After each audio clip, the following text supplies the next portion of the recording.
আরে আরে বস। কেমন আছিস? এটা চলে যাচ্ছে, তারপর তোর? এই তো চলে যাচ্ছে আমারও। তো খবর কি করছিস এখন?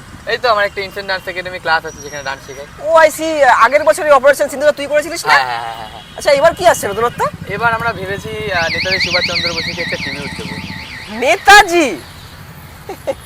কেন ভাই হাসছিস কেন? আর কোনো লোক পেলি না ভাই? কেন ভাই হাসছিস কেন? আরে ভাই, নেতাজির মতো লোককে কেউ ট্রিবিউট দেয়? আরে এটা কেন বলছিস ভাই? তুই জানিস না? কেন, কি হয়েছে? নেতাজির জন্যই তো আজ এরকম অবস্থা।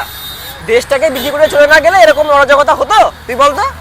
তুই তো একটা ইতিহাসের ভালো স্টুডেন্ট ছিলিস, তুই এগুলা সমস্ত কথা কিভাবে বলতে পারিস? বলতে পারি, কারণ আমি রিসার্চ করেছি, আমি দেখেছি, যেটা সেটাই বলছি। তাই উনি একজন দেশ বিক্রেতা ছাড়া কিচ্ছু না, একজন দেশ বিক্রেতা ছিলেন, আছে, থাকবেন। নেতাজি সম্পর্কে কতটুকু জানো? যা জানি অতটুকু আমার কাছে যথেষ্ট। আপনি কে মশাই? না অনেকক্ষণ ধরে তোমাদের মধ্যে কথা চলছিল, তাই এসে একটু শুনছিলাম। এনিওয়ে, তোমার বাবা কি করে? কন্ডাক্টর। কেন? ও আচ্ছা, আইসি। কোম্পানির লোক মশাই? আরে আপনি বলতে যাচ্ছেন ঠিক আছে কোম্পানির লোক আপনি মশাই? আচ্ছা এই সবকে গান মেলাচ্ছেন? ঠিক আছে। তুই যখন নেতাজির সম্বন্ধে এত খারাপ মন্তব্য করলি, তো চল আজকে তোকে দেখাবো নেতাজি কে ছিল। তাই? হ্যাঁ। আমার মন্তব্য তুই ভাঙতে যাচ্ছিস? হ্যাঁ। দেখি কি দেখাবি তুই।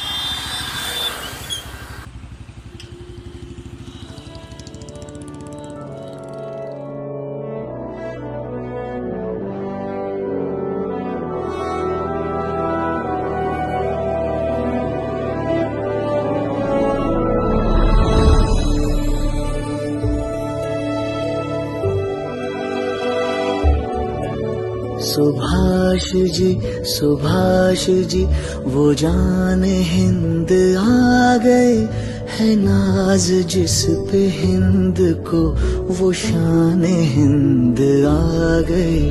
सुभाष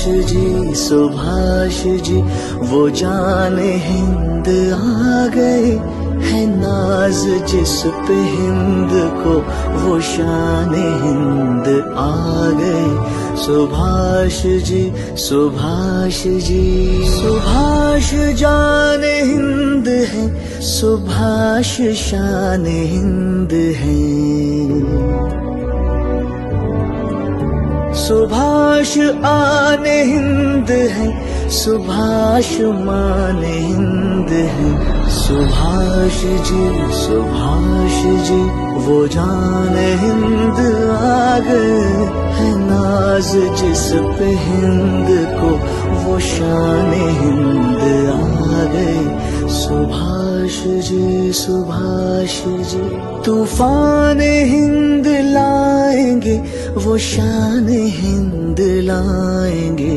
फिरंगियों की कौम पर वो कहर बन के छाएंगे।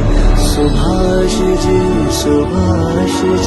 वो जान हिंद आ गए, है नाज जिस पे हिंद को, वो शान हिंद आ गए।